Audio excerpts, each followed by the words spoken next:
Fil-programm tal-lum se nħarsu lejn il-kartografija Maltija. Se naraw l-istorja ta' dawn il-mapep u kif żviluppaw tul iż-żmien. X'jixdu dawn il-mapep dwar l-iżvilupp ta' pajjiżna? Meta nsemmu l-kartografija qed nitkellmu dwar l-istudju tal-mapep. Il-Gżejjer Maltin għandhom wirt tas-sew rik ta' mapep, kemm jekk huma stampati u kemm jekk huma manuskritti. Il-wasla tal-kavallieri f'Malta fl-1530 għanqa l-interess ġdid fil-Gżejjer Maltin u dan ġab miegħu żvilupp fil-kartografija Maltija. Il-mapep tal-Gżejjer Maltin imorru lura mijiet ta' snin. Hemm mapep, pereżempju tal-Mediterran, fejn dejjem juru Malta, imma mbagħad hemm mapep li qegħdin waħedhom. Issa l-mapep antiki li żed li jmorru lura huwa għas-seklu 12. U dawn kien ikunu portolani. Issa x'inhu huma portolani? Portolani kien ikunu mapep. Isiru tal-kosta, mappa tal-kosta biex min ibaħħar jkun jista' jara fejn hu sejjer. Kien ikunu preċiżi ħafna. Raġuni għax Alla tinkalja f'xi sikka li ma tkunx taf biha għax titlef il-bastiment. U mbagħad bdew joħorġu mapep ta' Malta separati. U l-ewwel waħda li għandna manuskritta għaw Malta hija ta' Bartolomeo Genga. Turi kif kienet ġejja l-Belt Valletta. Mbagħad ma saritx ta' bħala, ma dik hija l-ewwel biex ngħidlek prova li kien għamel da' Bartolomeo Genga tal-Belt. Qiegħda Dr. Ganado, hija sabiħ ħafna tal-1558, però qabelha hemm eżiet antik ma mhux hawn Malta. Hemm pereżempju ta' Bondelmonti, dik qiegħda 1470, dik qiegħda li qiegħda l-Escorial Madrid, u mbagħad hemm oħra wkoll ta' Piri Reis li qiegħda Topkapi Museum tal-1520. Imma hawn Malta li żed waħda antika hija manuskritta li qiegħda Dr. Ganado. U mbagħad wara sintendi bdew joħorġu il-mapep għalihom imma kien ikunu printed, mitbuħin u dem waħda li għandna hija tal-Quintinus tal-1536. Hawn Malta m'għandniex qiegħda Għawdex il-kopja li għandna qiegħda fil-Biblioteka ta' Għawdex tal-Quintinus u teżisti kopja Dr. Ganado u hemm oħra li qiegħda fil-Mużew tal-Winjakur. Fem, 3 biss. Fid-dinja kollha mhux żgur hawn 6-8 ta' minna dil-mappa. Però hija interessanti, mhux daqshekk preċiża. Sintendi l-belt kienet għadha ma teżistix, allura jġibu l-imdina, li ġeneralment kien jsejħula Melita Urbs. Urbs bil-Latin il-belt ta' Malta biex ngħidlek li hija l-imdina. Insibu mapep manuskritti u oħrajn li huma stampati. X'inhi d-differenza? Il-mapep manuskritti kif il-kelma tajt huma magħmulin bl-idej, ġifieri bil-linka u mbagħad wara ġieli jagħmluhom naqra kulur. L-istampati sintendi kienu jiġu printed. Issa jew printed bil-lastra tal-injam jew kellha bil-lastra tal-ħadid. Id-differenza hija li ġeneralment meta tkun manuskritta tkun unika. Anke jekk saru kopji tagħha ma tkunx li eżatt l-istess bħal ta' qabilha għax kienu jikkupjawha. Mentri jekk kieku tkun printed bej wieħed u ieħor waħda tkun bħal l-oħra. Qed ngħid bej wieħed u ieħor għax anke fil-printing ġieli mhux dejjem ikun eżatt, il-linka li jitfawla, l-pressjoni qatt ma tkun eżatt, ġifieri dejjem ikunu naqra differenti mill-oħrajn. Imma manuskritta hija unika. Dawn il-mapep ġew magħmula minn kartografi Maltin u barranin. Inħarsu lejn xi ftit li huma meqjusa importanti. Ħafna, sintendi, ħanibdew mill-barranin. Naħseb jiena l-isbaħ mappa li teżisti ta' Malta hija ta' De Palmeos, mappa kbira ħafna. Mappa ta' Malta, hemm il-mappa tal-Belt u l-mappa ta' Chambray. Sbieħ ħafna u biex ngħidlek jekk inti jkollok id-dar tagħmel figura bihom. U minna tiskanta kemm ikkupjawha dil-mappa ħaddieħor. Dik kien hemm daqsxejn dejjem dik il-problema illi inti ssib il-mappa diġà lesta u l-iżjed ħaġa komda huwa li tikkupjaha. Però hemm ukoll Maltin, pereżempju jiġini frasi pereżempju Antonio Borg. Antonio Borg kien pilota fuq il-bastiment tal-ordni u kien għamel portolan, ġifieri tal-portijiet ukoll tal-Mediterran, sindedi tal-West Mediterranean, għax l-Ejlis ma tantx kienu jersu. Għaliex, għax kien ikun viċin it-Torok u viċin il-Musulmani għandek iżjed ċans li jisparaw fuqek u joħduk. Però għamel portolani sbieħ ħafna.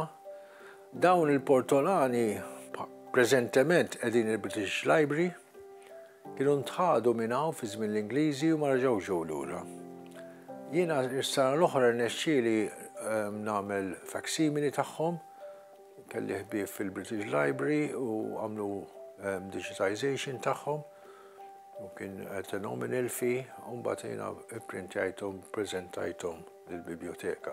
Sintendi mhux l-oriġinali, imma almenu għandna kopji fuq xiex bniedem jistudja fuqhom. Mbagħad hemm għandek ħafna Maltin, hemm Saliba, hemm Aloisio Ġili, dak kien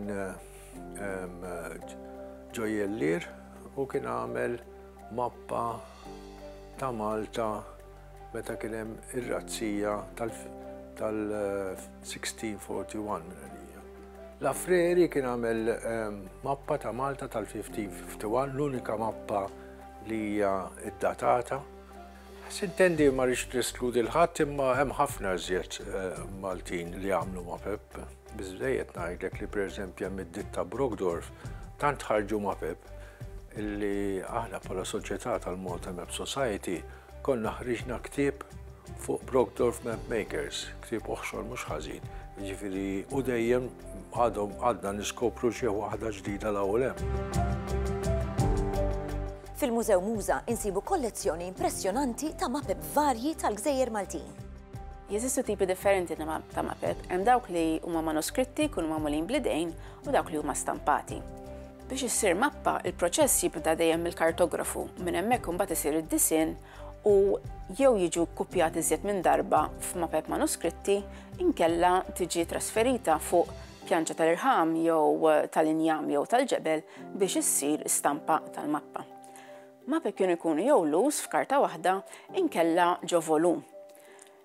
Il-mappa stampata kienet issir b'3 modi differenti. Għandek jew dak ngħidulu matriċi tal-injam fejn kienet tiġi mnaqxa d-disinn tal-mappa li mbagħad tingħata l-linka u minnha ssir l-istampa inkella bil-pjanċi tal-ħadid. Pjanċi tal-ħadid hemm tipi differenti ta' dak ngħidulu inċiżjoni, tista' jew tagħmilha bl-idejn bil-burin inkella bl-aċtu biex inti tagħmel id-disinn tal-mappa.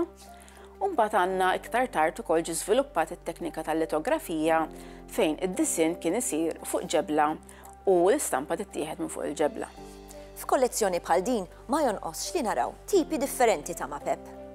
Eżempju ta' mappa li qed naraw illum hija di tal-Iżoli ta' Malta, tal-Gżejjer ta' Malta li ġiet ippubblikata bejn 1733, 35, 37 u deret fil-ktieb ta' Sebastiano Paoli li huwa ktieb fuq Malta u fuq l-ordni f'Malta. Din il-mappa insibuha mitwija ġo ktieb imma wkoll tinstab waħedha lus. Fil-fatt ħafna collectors, kollezzjonisti jixtru l-MAPEP li jkunu lus ma jixtruhomx fil-ktieb. Imma fil-libreriji kapaċi ssib għadek issib dal-MAPEP fil-volumi oriġinali. Bħalmet naraw din il-mappa għandna kemm il-pjanċa oriġinali, issa l-pjanċa hi tar-ram, imma qed narawha griża għax kienet tkun miksija iktar tard kienu jiksuha b'dak li jgħidulu steel facing li hija lega hija ħafna ta' materjal differenti li jagħmilha iżjed durable, iżjed tiflaħ għall-istampar. U bħalmet taraw hija il-disinn fuq il-pjanċa huwa il-reverse huwa mirror image ta' dak li tara fuq il-karta. Għax ovvjament meta inti ħad istampa karta fuq il-pjanċa kif tiftaħhom ħad tiġi tħares in-naħa l-oħra. Ġifieri min kien jagħmel id-disinn u min kien jagħmel l-inċiżjoni fil-pjanċa kien ikollu bżonn f'moħħu li d-disin li qed jagħmel huwa bil-kontra, u anke l-kliem li qed jagħmel li qed jikteb huma bil-kontra. Din il-pjanċa tar-ram ġejja mill-kollezzjoni ta' Muża li huwa l-Mużew Nazzjonali tal-Arti f'Malta fil-Belt Valletta u hija waħda mill-ftit pjanċi li għandna ta' MAPEP fil-kollezzjoni nazzjonali. Milux Heritage Malta kienet stampat ftit minn MAPEP minn din il-pjanċa biex ikun jistgħu jixtruhom il-pubbliku tal-lum il-ġurnata. Niġu għażmien tal-lum sabiex naraw x'tip ta' teknika u produzzjoni qegħdin jintużaw. Illum il-ġurnata bħala produzzjoni jużaw l-offset lithography, il-mappa moderna. U hawnhekk nixtieq nagħmel appell għax ħafna nies jiġemmaw biss il-MAPEP antiki u l-MAPEP moderni ma jagħtux kasom. Hija dnub. Jiena nġemma MAPEP moderni u għandi MAPEP reċenti ta' mużgur għandhom 20 sena illi ġa ma ssibhomx għax jgħidu moderna x'tambija, imma għada dik hija l-antika ta' għada. Per eżempju, Heritage Malta kienu ħarġu mappa ta' fejn għandhom il-postijiet storiċi, sa din ilha li ħarġet xi naħseb 20 sena.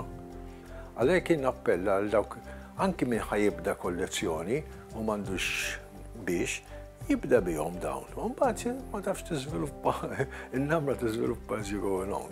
X'kontribut qed tagħti il-Malta Map Society llum il-ġurnata f'dan il-qasam? Santa ħaġa aħna ħriġna ħafna kodba fuq il-kartografija, noħorġu wkoll journal darba fis-sena. Issa pereżempju aħna ngħinu wkoll kull min jitlobna xi parir fuq mappa nitwilu mill-ewwel ukoll. Nagħmlu lectures, inġibu lecturers minn barra. Issa pereżempju dis-sena għandna qed norganizzaw symposium internazzjonali fejn ġejjin kartografi u studjużi tal-kartografija minn barra u ħad tkun f'Ottubru. U dana qed nippreparaw għaliha ġejjin minn ġeġa għandna min applika għal-symposium u ġej mill-Amerika, mill-Ingilterra, mill-Italja, mill-Belġu, ġifri ġejjin. Issa dawn aħna biex nippreparaw għaliha qed nippreparaw exhibitions kullum kien. Ġifri waħda ħad tkun il-biblioteka, waħda ħad tkun l-Arkivju Nazzjonali tar-Rabat, u oħra l-Maritime Museum. U dawna, u anki ħajkun hemm ukoll lectures u hekk li nagħtu u ġejja waħda minn barra tagħti lecture ukoll. Jiġifieri u aħna nistiednu anki lill-Maltin li biex jiġu għal da symposium.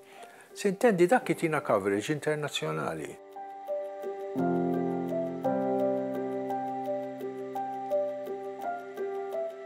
Il-MAPEP ta' qabel il-kavallieri huma ħafna drabi żbaljati u naturalment ma jinkludux lill-Belt Valletta.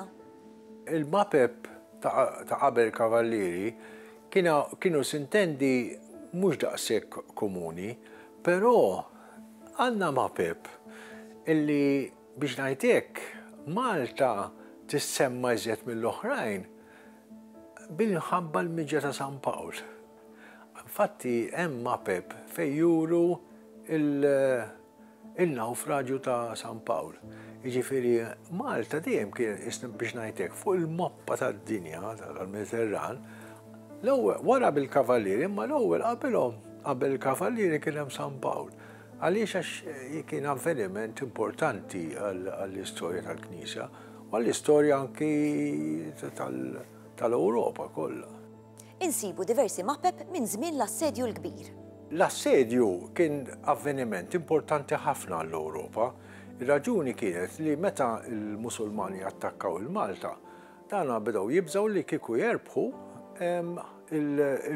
jibbat jinvadu l-Ewropa u tiġi jitilfu il-fidi biex ngħidlek l-Ewropa kollha, l-Kattoliċiżmu jispiċċa. Allora rridu jkunu jafu l-Ewropa x'qed jiġri Malta, għalax kienu jagħmlu? Kienu jagħmlu MAPEP ta' x'qed isir ġew Malta, taf inti tagħmel sketch u dan. U mbagħad jitlaq minn hawn Malta klandestinament fuq Firilla, jew xebek żgħir, imur sqallija, mbagħad jimxi lejn Ruma, u mbagħad jgħidulhom x'ġara u ma ġarax, jieħolqu l-mappa, jipprintjaw id-distribuha. Issa dawk fil-mapep insibu l-avvenimenti, pereżempju, meta attakkaw il-Santermu, il-Torok, taf inti nafu li wara Santermu ċeda. Allura, meta ċeda, l-ewwel kellhom jibatu mill-ewwel li l-Ewropa ġara x'ma ġarax. Mbagħad wara bdew jattakkaw San Mikiel, pereżempju, il-Forti ta' San Mikiel. Allura, again, jibatu mappa biex jgħidulhom x'ġara u x'ma ġarax, biex għal-ġifierinti jkunu qed isegwu pass pass x'qed jiġri waqt l-assedju.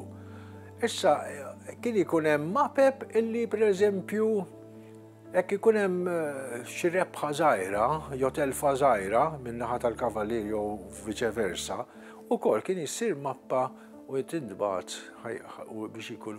Issa sintendi kien hemm mapep Taljani, kien hemm mapep Franċiżi tal-assedju u anke waħda Ingliża pereżempju imma li żed li hemm Taljani. Issa pereżempju semmejtlek ukoll hemm il-famuż album sħiħ ta' Perez d'Aleccio li għamel l-assedju kollu biex ngħidlek hemm bistax l-inċiżjoni. Issa da qabel kien pinġihom dan ħarġu fl-1582, ġifieri kien għadda l-assedju mhux ħażin. Imma qabel kien pinġihom ukoll fuq il-ħitan tal-palazz, l-affreski li għandna ġol palazz huma ta' Perez d'Aleccio. U mbagħad wara ħareġ dan l-album bl-inċiżjonijiet.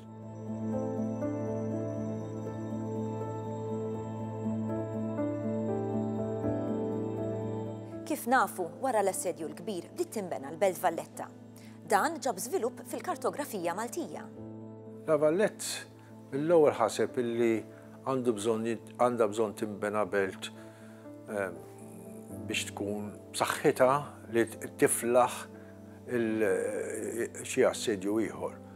U kienu tefa' għajnieh fuq il-ponta ta' Xiberras, il-peninsula ta' Xiberras.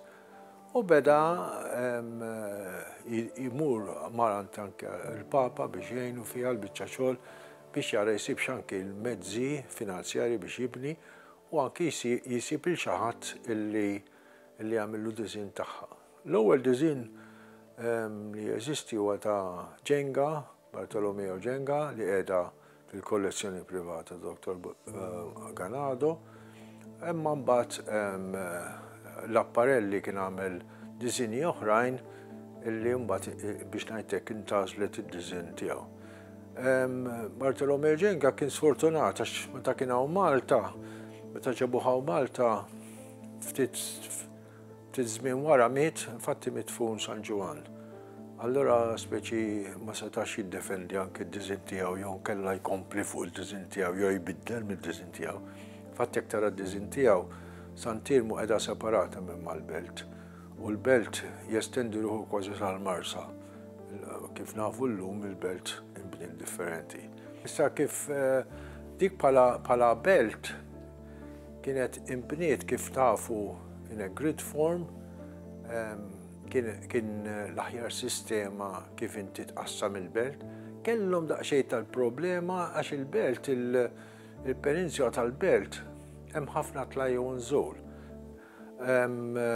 U infatti kellhom il-parti tan-nofs kellhom jqattaw naqra blat, infatti aħna naħa fejn il-palazz li huwa fin-nofs iżjed ġatt, imma mbagħad jibdew inżul kullum kien.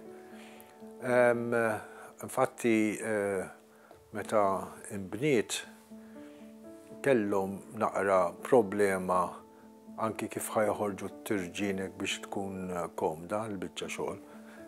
U kien hemm ukoll il-biża' li jkun hemm kwartieri li ma jkunux daqshekk popolari mill-partijiet ċentrali. Tantu vera il-Mandraċ, pereżempju, nsibu l-Mandraċ, dejjem kien maqjus bħala parti fejn joqogħdu n-nies il-komuni biex ngħid hekk, mentri il-parti ċentrali kien joqogħdu żed in-nobbli jew n-nies Maltin sinjuri. dik teżisti f'kull belt. Li għandha vantaġġ il-belt illi mhux prattikament ma nbidlitx. Li meta l-aħħar gwerra waqgħu xi sintendi binjiet imma il-forma baqgħet u ma setax tikber għax qiegħda f'nofs il-baħar biex ngħidlek, allura ma kien hemmx fejn tespandi. Ġifieri din infatti hija l-unika belt kapitali ġol-Ewropa li għadha prattikament kif inbniet. Dr. Albert Ganado ippubblika diversi kotba bil-mapep tal-Gżejjer Maltin. Dr. Ganado pubblika ħafna, għamel ħafna xogħol, pereżempju dal-ktieb ta' żewġ volumi fuq l-assedju li kien għamel ma' Morisa Ġus Badala, u mbagħad ħareġ il-Valletta Cittanova ukoll ħadlu ħafna xogħol. Dak huma li ngħidlek li żied żewġ volumi li ħadu ħafna żmien.